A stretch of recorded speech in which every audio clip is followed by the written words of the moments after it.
I'm Sammy Woods, and today I'm going to be reading 3 scary stories from Reddit. All the creators are linked below. Please give them some love.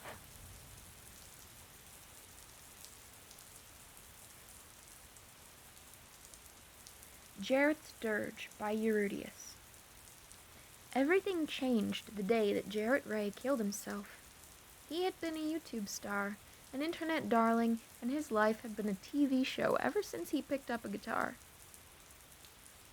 The video of an 8-year-old Jarrett Ray learning his chords is still on his memorial channel. The sight of him playing beside his granddad, the old man smiling and cackling as the young boy devoured his lessons, is tear-jerking. People talk about how you could just tell so-and-so was happy because it was written all over his face. Well, it was true in this case. Bobby Ray, Jarrett's granddad, was truly happy when he watched his grandson play those first halting chords from the chair beside him. He'd tell Jarrett 10 years later, his hands and muscles withered from cancer, that teaching him to play had been his proudest achievement. Police have found another apparent suicide in the Little Breen today. This brings the death toll into the thousands, with numbers in the millions expected by the end of the day. I looked up from the tea I'd been making and sighed. All this, all because some stupid tart couldn't tell when she was supposed to be ashamed.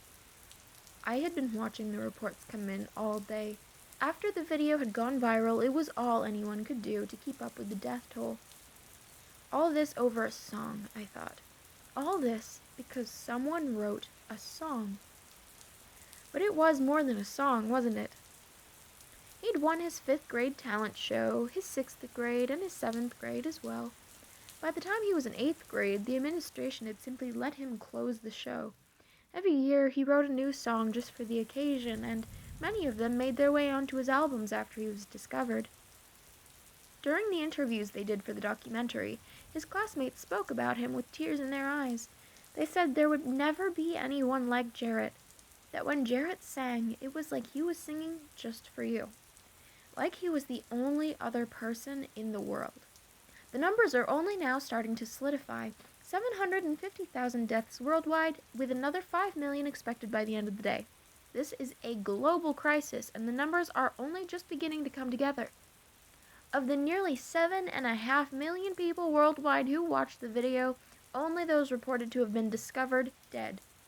Which begs the question, when will the others surface? I had to watch the news on my old cable TV. I turned off the router and modem hours ago. I couldn't risk Sophia. I put the thought of it out of my head.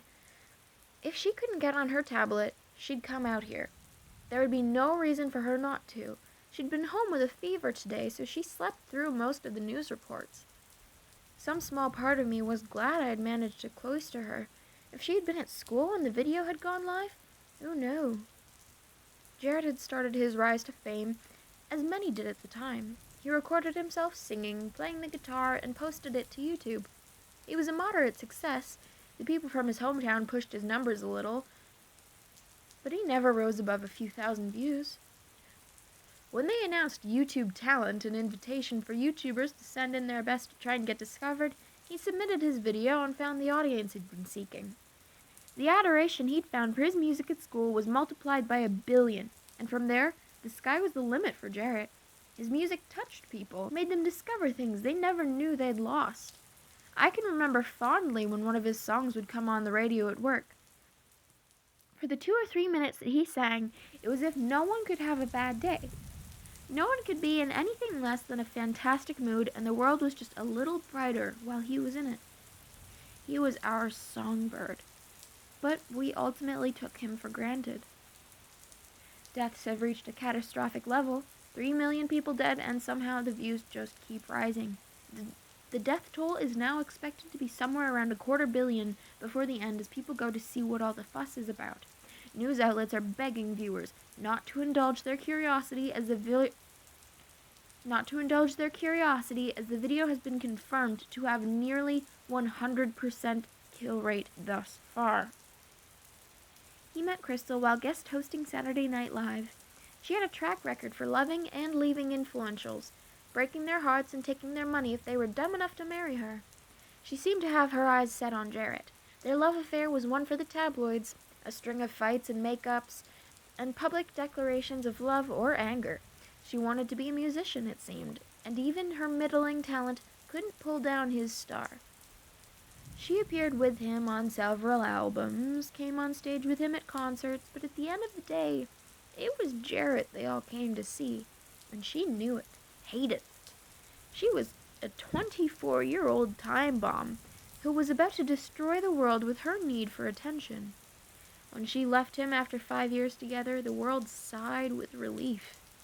They gasped, however, when she accused him of abuse. She had bruises, a very convincing black eye, and the ear of a tabloid writer who told her whole story in glaring prose and glossy pictures. She made the talk show circuit, telling about her harrowing experiences in their toxic relationship.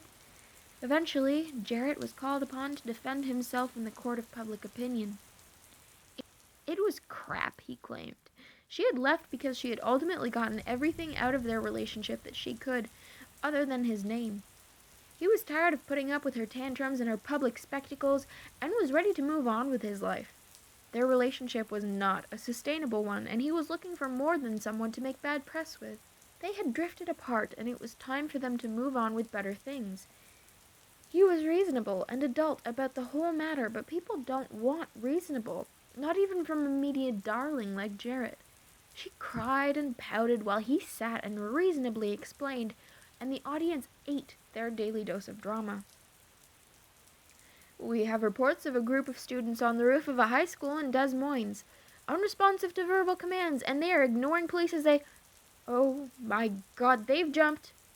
As emergency services try to save what they can, we can see more students coming out to the emergency hatch and preparing to join their fellow students. His reputation was ruined. There was never any proof that he had or hadn't hurt Crystal, but she fashioned her story into a lucrative book deal and a successful music career. Jarrett, on the other hand, was damaged goods. He was unbookable. His sales plummeted, and his songs slowly stopped playing on the radio. It seemed that no one wanted to be seen supporting a suspected abuser, and his star had now begun to fall. The next 3 years would see him in and out of rehab, falling hard into drug use and depression, and when he came out, he went back to YouTube with something very different. Reports are coming in about a group of men who have set themselves on fire in Kyoto. Their dying is quiet, dignified, and they burn without so much as a whimper, Kyoto authorities say. When he returned, his music wasn't the same. The upbeat, happy songs full of hope were replaced with melancholy ballads full of despair and hopelessness. Someone sent me one of his songs in a YouTube link once, and I swear you could feel it sucking the air out of the room. He conveyed every ounce of his suffering in his songs, and though his views were just as high as they had always been, no one talked about his music now. His music was a monster that was better left under the bed. No one wanted to listen, but their curiosity wouldn't let them look away. We have cell phone footage of 3 men jumping into a cave mouth in the Arizona National Park. The cave mouth, usually requiring members to rappel down to reach the floor, is nearly a mile deep. Emergency services are still attempting to get the bodies, and 2 members of EMS are said to have joined the jumpers upon arrival. 2 days ago, he made his last YouTube video. He finished something haunting, halting, tears streaming down his cheeks as he poured his soul into every note. He played acoustically, and his guitar was not tuned. The jangling melody of his untuned strings was ethereal, almost industrial. As he played, it was like watching some dying animal limp through the forest towards the spot where it would drop. As he came to a close, his voice trailing off painfully, he turned to the camera and thanked the audience. He thanked them for the loyalty, for their time, and for the support they had shown him during this trying time. He informed his audience that this was the last time he'd be on YouTube, and wished them all a happy life. Then he turned his camera off and walked away from life as anyone knew it. He killed himself in the bathtub that night. His mother found him with both wrists slit. Though she was horrified, she told someone that he died with the most serene look stretched across his face. Whatever he had been thinking about as he ended it all, It had given him so much joy that he slipped off with it still in his mind. And so Jarrett played his final song that night and passed into the annals of history. Well, that's not all he did, I suppose. The death toll swells to 3.5 million as medical services scramble to handle the influx of bodies. His death went mostly unremarked. A small service was held for him, and his body was interred in his hometown. A short squib about him went out over social media and on the news circuits. Outside of a handful of fans, though, everyone seemed to be very comfortable to just forget about Jarrett. His death was sad, of course. The loss of someone so young and so talented is always sad, but people seemed ready to move on and put it all behind them. And they would have if it hadn't been for Crystal and a voicemail that should have been private. She appeared on Snapchat one night, raccoon eyes and everything, to tell her fans about a voicemail she had received from Jarrett the night he killed himself. I was at a charity event when he called, and I completely forgot about it until I saw it tonight in my missed calls. His voicemail lives on as the last words he will ever speak on this earth. He wanted to give me a gift, his last gift, and I think it's only right that I share his last moments with you all. She held the phone up to the microphone, and from it spilled a monotone that no one had ever heard from Jarrett before. Hello, Chris. I guess you're too busy to talk to me, so just listen. I've written you a song. Remember when I used to do that? It's just for you, so make sure you don't share it with anyone else. Something you can remember me by after I'm gone. She looked at the camera and sniffed a little as she smudged her raccoon eyes for effect. I'll be playing that song live tomorrow night on my Facebook. I haven't even heard it yet, but I just know that all of you will want to hear Jarrett's last song live at 8 p.m. on my Facebook. True to her word, the very next night, she played the song for everyone to hear. Police are again advising people to stay indoors. Close your windows. Do not open the door unless emergency personnel calls on you to do so. There is a fear that others might be weaponizing this phenomenon. The song was nothing like anything we had ever heard before. He left her 2 messages, it would seem, and the second was a dirge sung a cappella. It was deep and halting, his voice spilling all the angst and pain he had been keeping inside for 3 years. He bled his words for her and the nearly 20,000 people who watched, and in the end, he simply hung up and it was ended forever. Crystal cried, of course, and talked about how important he was to her despite how things had ended. She wished that their relationship could have gone differently, wished they could have spent their lives together, and thanked fans for experiencing this moment with her. 2 days later, she was dead. Someone has thrown a Molotov cocktail through the doors of YouTube's corporate office. The platform claims it is blameless in this, but its failure to act in regards to the video's takedown leads others to question its negligence. The next 2 days were awash with odd Facebook posts and strange Snapchat stories from Crystal. She claimed there were people in her house. She did a walking tour of her home in which she shouted at things only that she could hear and brandished a knife. She told her fans she thought Jarrett's ghost was haunting her, trying to get her to kill herself. She had a 2-hour video of nothing but her crying on the floor of her closet while she sobbed that people were outside the door saying she should drown herself in her pool. It all came to head on the second day when she posted her final video. At 11:38 p.m., a staggering and slurring Crystal posted one last video to Snapchat. I found these pills in my medicine cabinet. They helped a little, but I can still hear his voice. He's telling me how this is my punishment, how I deserve to die, and you know what? He's right. I ruined Jarrett's career. He never hurt me. I just couldn't stand the idea that he would keep living and loving and being loved by the people after I left. I'm a heartless bitch, and I deserve this. They found her in her pool the next day. She was the first casualty, but not the last. Mass panic in Singapore. People taking to the streets looking for loved ones as the death toll. I heard the door to the back room open as Sophia wandered into the living room. She looked very childlike for a girl of 14, and I was glad for her. Let her be innocent a while longer. She would have to grow up soon enough. She lay her head in my lap, watching the TV with a sense of dread as she took in what was going on. She didn't ask me about her phone. I had slipped in and taken both her phone and her tablet while she was asleep. She only laid her head against my lap and watched the news talk about the dead in China, and the dead in Russia, and the dead right here in her own town. As we watched, I continued to listen as a story that only I could hear played again and again in my head. He had learned to play the guitar at 8 years old. His grandfather had died of cancer. He was a local celebrity by the time he was 12. Crystal had ruined his life. It ran endlessly, on and on and on. I'd been trying to block it out for the better part of 6 hours, but it just kept going no matter what I did. Someone had posted the video of Crystal's live stream to YouTube shortly before her death. As of this very second, 600 million people had heard what the media was calling Jarrett's dirge, and I was one of those people. Even as the first reports were coming in, I listened to the song via a Facebook link from my sister Pam. Pam had sent me a text an hour ago saying her farewells and wishing me luck. The voices had been rising in frequency, increasing in volume with every repetition. As I stroked my daughter's hair, I began to wonder how long I would last. "He learned to play at 8, you know," she said, and the words sent a chill up my spine.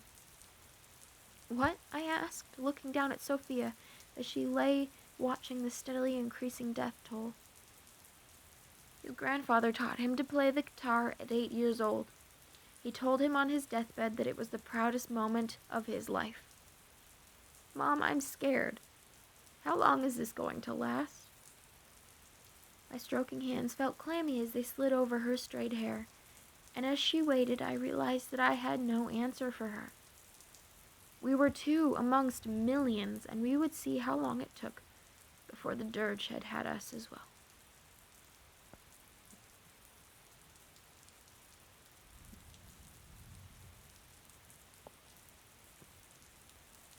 The Scarlet Sabbath by Corpse Child. Deeper and deeper through the earth's bosom the undertaker drives his shovel. From above the scorching sun jeers him for his trouble. No merciful shade lay anywhere in sight, yet still he plows, for he knows only he would rectify the horrible scene of the previous night. The screams, the agonizing sounds, resonate incessantly through his mind. Yet not a tear is shed at the cruel slaughter of his kind. For all too well now he was familiar with such gruesome events, of their gathering, and of the agony it emits. For endless miles across the arid horizon, blood fertilizes the earthen soil, and carnage is defined by the rays of the merciless sun. None of the once thriving villagers remained whole, for such was their unrighteous toll. Among those hapless carcasses, many the grim undertaker recognized. Some he remembered as friends, whilst others as fiends whom in life he despised. And then still there were the nameless and forgotten lot of whose faces he did not know. Now, however, it mattered no more, as he lays them to rest all the same neath the sow. With the gathering of the soft nimbus clouds from above comes a merciful breeze, allowing the grim undertaker to continue his morbid task with slightly more ease. Amidst this shallow respite, however, would come no feelings of gratitude or bliss, for the past night's hauntings in his mind would run amiss. He would remember how the horrific days had started, watching from afar as the fellow men for the day departed, much like he does now with the tainted, damned soil. The men of the village would all day toil. Soon the sun would set, and the day was ended. Cheerful and with pride, the men would return to their wives and lads, their fields diligently tended, and in honor of the year's arduous labor, gluttonous feasts and cheer were had to their favor. And as the sky loses its light, the dawning of a cool, magnificent night, they would come, foreign to all, and known only as the Scarlet Hoods to some. Of their true nature or their face none have ever truly known. Their only coming sound was their chanting, uttered in demonic tone. From the distant mountain of fire they would rove, and wielding their graven images they would uniformly invoke in their mass droves. Upon the merry revelers they would come with blades drawn. Merriment changes to terror as violence and brutality carries on. Unknown is their reason why, and no heed would they pay their victims' cries. They simply descended as red death, leaving unspeakable horror in their wake. And in their play, these scarlet hoods cry out to the sky for their demon lord to awake. In their haunting alien tongue they cry, Ad reoc adue jubilex.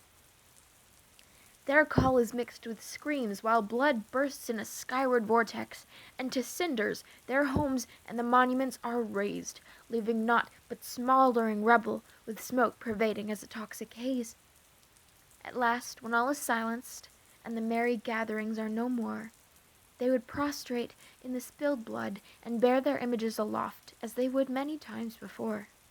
For the remainder of that horrific eve they would carry on their hideous worship until the next morn's dawn, and only then would those druidic fiends be gone.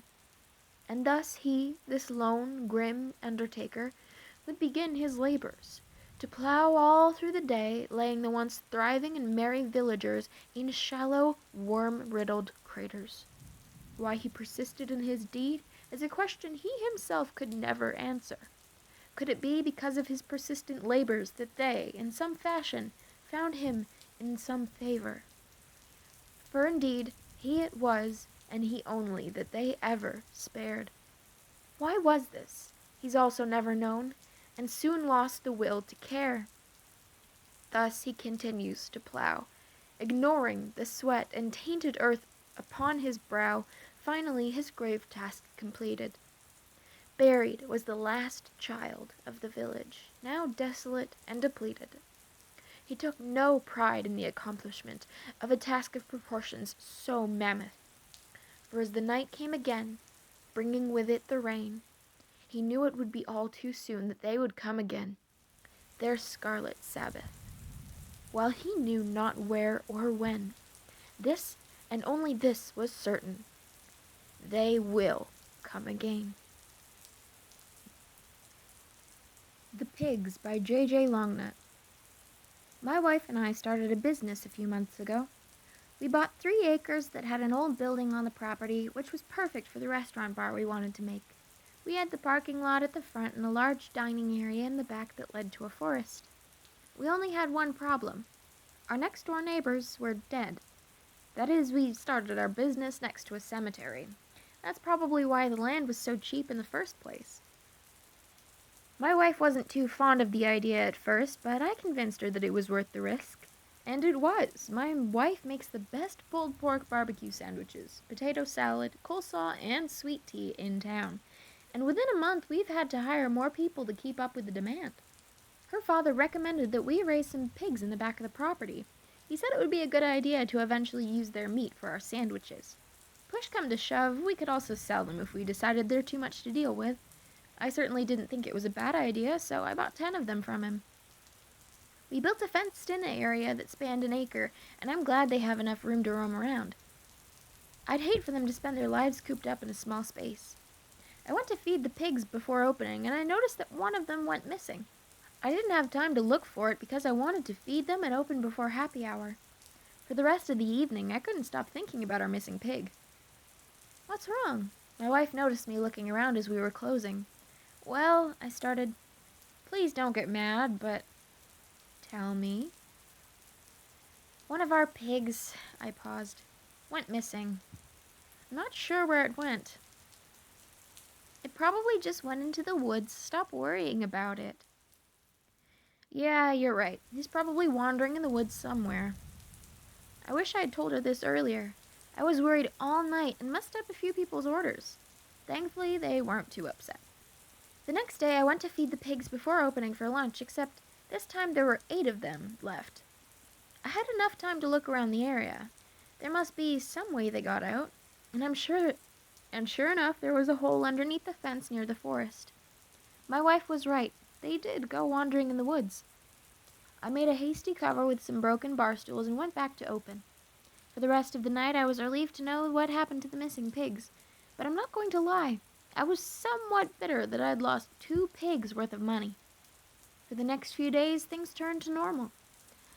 I would go outside, feed the pigs before opening, run the bar while my wife ran the restaurant, and then we would go back home.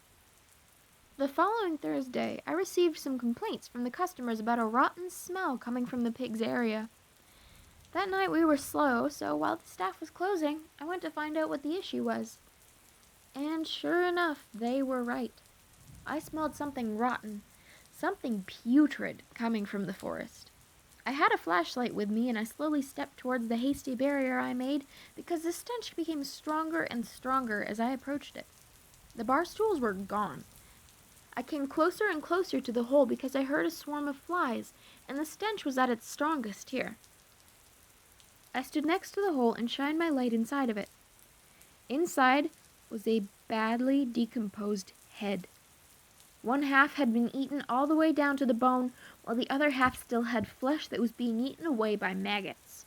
Flies were zooming around it, and some of them were walking on top of the leftover flesh. "Holy shit," I whispered. "What the fuck am I gonna do?"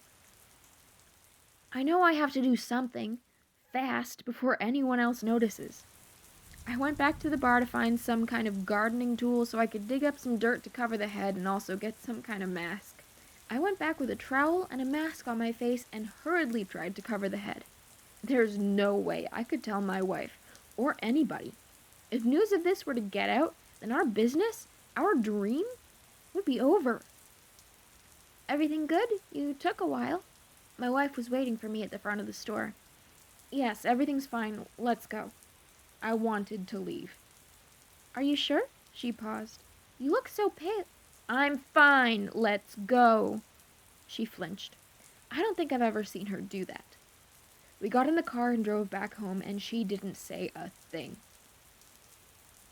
The next evening, I went to feed the pigs earlier than usual because I knew we were going to be busy today. After feeding them, I went to where I covered the skull. It hadn't been disturbed. I didn't feel relieved just yet. Not until some time passes without it being discovered.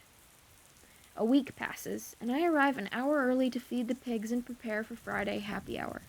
As I pull into the parking lot, I see a squad car and 2 police officers talking to each other in front of the entrance. Oh shit. I have to keep my composure. If they see me nervous, then they're going to get suspicious. Afternoon, gentlemen. How are you? Dead God, what the fuck am I doing? Hey, just real quick. We shot a couple of pigs yesterday morning at the cemetery. They were holding a funeral and one of the attendees passed out when she saw them tearing up someone else's grave. Hey, what? I didn't hear the rest. Something about people asking questions, getting leads, ongoing investigation. Do you mind if we look around your property? One of them asked while I kept talking to myself. Apparently, you have some pigs way out in the back. No. That came out almost immediately. If they see the hole in the back, then I'm done for. All right. They both looked at each other. Well, have a good night, and we'll keep asking around. As soon as they left, I sprinted towards the back. They were gone. All of them. I didn't have time to figure things out. Our conversation took away the time buffer, and I had between feeding the pigs and opening. And now, I had to open. My wife arrived, staff arrived, and we all got ready. From happy hour until midnight, we had hundreds of people show up. I was serving drinks at the bar. My wife was turning out an unfathomable amount of barbecue sandwiches and sides, and the waiters were trying to appease the angry customers who had been waiting for over 30 minutes for a table to open. Order after order and drink after drink, I saw the hour and minute hands of the clock spin around as faces of the crowd began to blur into the night. No one had noticed me acting differently, and no one had asked about why the pigs went missing. I felt that perhaps I could go the rest of the night without explaining anything to anyone. Until I heard a scream, coming from outside. Dozens of people swarmed the inside of the restaurant, with many of them looking back as they walked. I finished making the drink for someone sitting at the bar and quickly walked outside. The restaurant was silent. I went out and my heart sank. The pigs had returned, but with things in their mouths. A few of them were gnawing at an arm close to one of the tables near their area. A few of them were near the hole underneath the fence by the woods. They were probably eating other body parts that they scavenged from the cemetery. I felt dizzy, and some people had to hold me up to help me keep my balance. I heard sirens in the distance, and I looked back to see people leaving the restaurant to congregate in the parking lot. A few people were hysterical, and some were making a beeline to the darkness, presumably to throw up. And there was nothing I could do. I knew the police department will probably have a warrant to search the property. I know my business is ruined. I know our reputation is tarnished. But what I don't know is where the rest of the pigs are at. Some of them are on the property, but some of them are still missing. They're either roaming around the forest or eating the remains of the dead from the cemetery.